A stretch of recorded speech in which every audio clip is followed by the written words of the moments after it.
Pengusaha ternama asal kota Palembang Kms HA Halim Ali, 87, atau yang lebih dikenal dengan Haji Halim, saat ini tengah mendapat perawatan intensif di Rumah Sakit Umum Daerah, RSUD Siti Khalimah. Ia masuk rumah sakit sejak Sabtu lalu akibat penyakit lama yang dideritanya.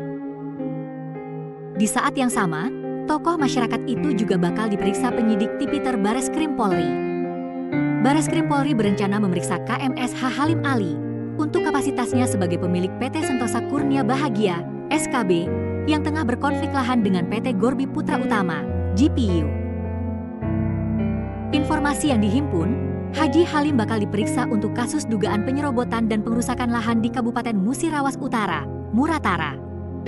Namun, pada saat Haji Halim menerima panggilan tersebut, ia tengah terbaring di Rumah Sakit RSUD Siti Fatimah.